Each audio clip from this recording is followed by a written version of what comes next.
Hello everyone. This video we are going to look for the UGC NET examination result for December 2024. Okay, so from this examination we are going to look how tough this is. Okay, so how tough this examination we can predict by way of question paper as well as the UGC Grant Commission. Okay, how much of candidate they have been selected, okay, while compared with registered as well as for appeared, while we are comparing these two as well as cleared percentage also, in which we can somewhat predict how tough this examination.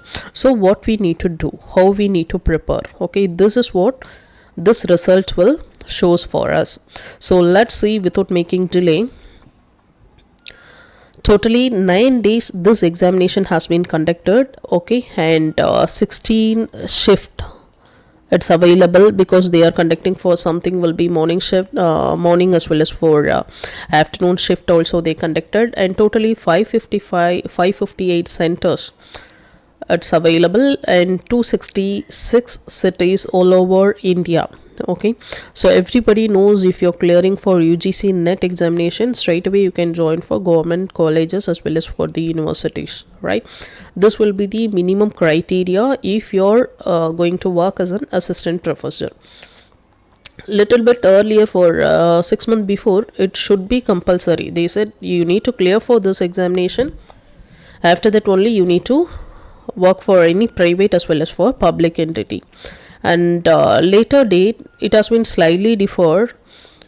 If you're holding for PhD is also eligible, as well as for PG is also eligible, like that kind of things arrive, as well as if you're having for industry experience, in a sense the preference will be given for those candidate also. It's well and good, because only for the theoretical aspect of study it will not helpful for the students. Okay, if you're getting for corporate experience, that corporate experience if you're giving for the employee, if you're giving for the students, in a sense it will be much helpful for them once they are trying for the corporate. So whoever is studying, they will not come back for academic, right? So those people will go for corporate in a sense for companies, right? It may be in government companies or else for the private also. So those who already worked from that corporate, if they are coming over here for the subject, how you need to study, how you can apply those subject in a practical way, in a sense it is much helpful, especially for commerce, management, statistics. Okay, these kind of application oriented economics, these kind of application oriented studies, even though I am saying for science also, okay, but this kind of arts and management student, it's very necessary those who are having for practical experience. If you're comparing with foreign countries and all, they will recruit for the corporate candidate, they will mention over there. Suppose if you're having for 5 to 7 years or 10 years, about 10 years, if you're having for corporate experience and with your holding for PG degree, that is sufficient, you can appoint as an assistant professor, like that.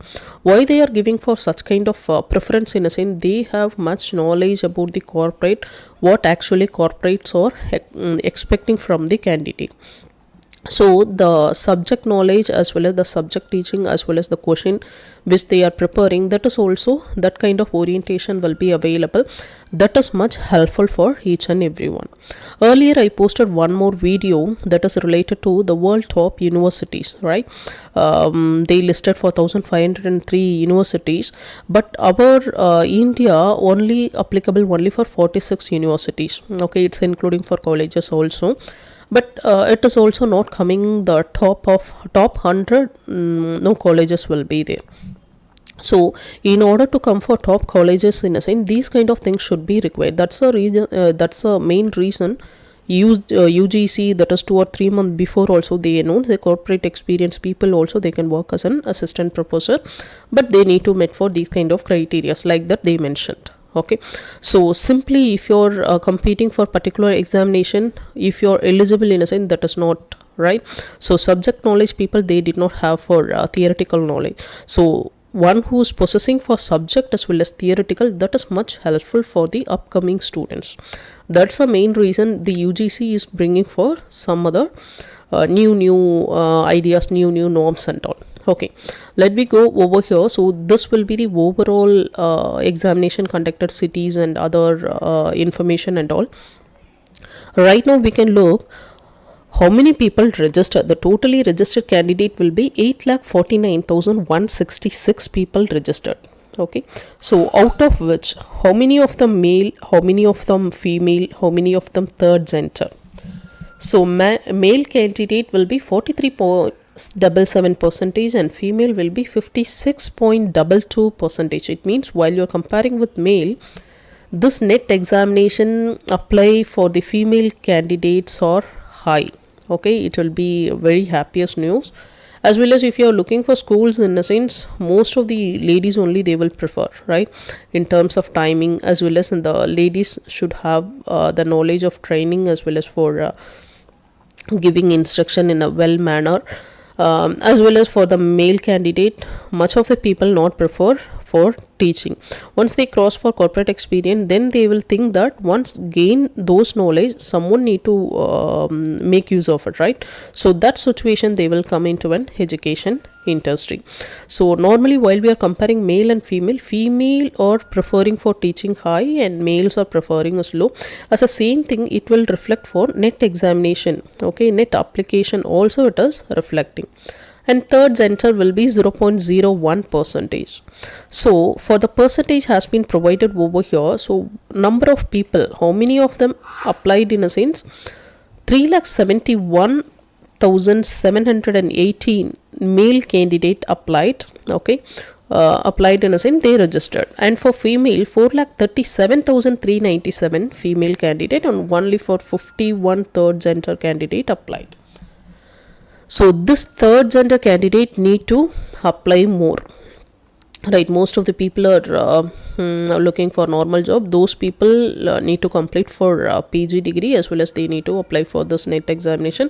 They also come forward for education industry. Okay, that should be a role model for other persons also. Okay, so from here so ladies count will be high. And for the next, which we are looking, how many of them registered, whatever competitive examination, if you are looking, in a sense registered candidate whole 100% may not appear for the examination. As the same thing happened for net examination also.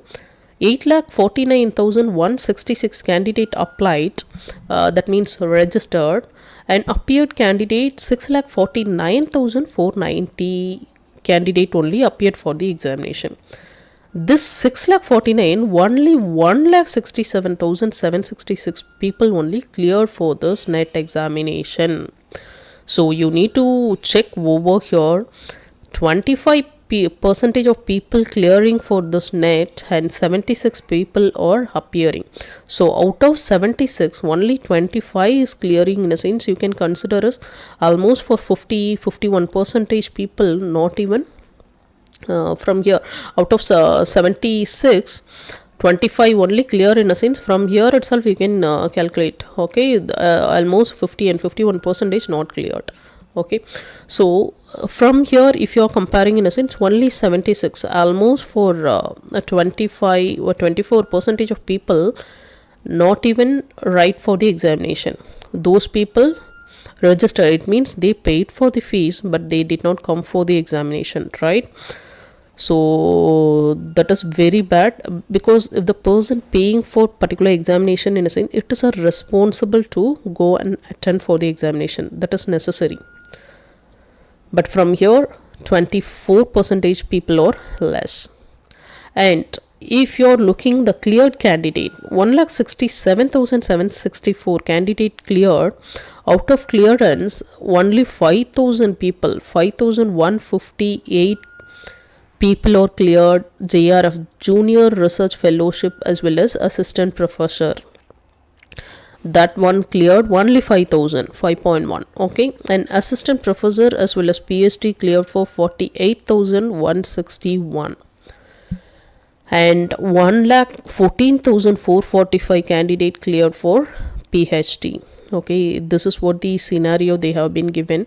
So even though we need to look for the percentage, what will be the percentage of this clearance? If you are considering this will be the 100%, okay, cleared. If you are considering, in a sense this 1,67,764 only 3% of candidate cleared for JRF and 28.7% cleared for assistant professor and PhD alone only cleared 68%. So PhD candidate clearance will be high. Why? Because the marks of the cutoff marks of respective subject a little bit low while you're comparing with JRF as well as for assistant professor. So earlier UGC has given at least 5% of candidate they will select for JRF, but right now you can look they are reducing only for 3%. So you can look the competition which they are providing for scholar, because this 3% these all candidate they will get it for scholarship. Okay, so that also we need to keep in mind, and these people they will not get for a scholarship. In other scholarship, suppose if you completed for UGC NET only, not for JRF in a sense, other scholarship is available, only those person cleared for NET alone. Okay, so those who clear JRF with assistant professor, automatically UGC will grant for scholarship. So if you clear only for the NET, in a sense couple of scholarship is available, you can apply on it.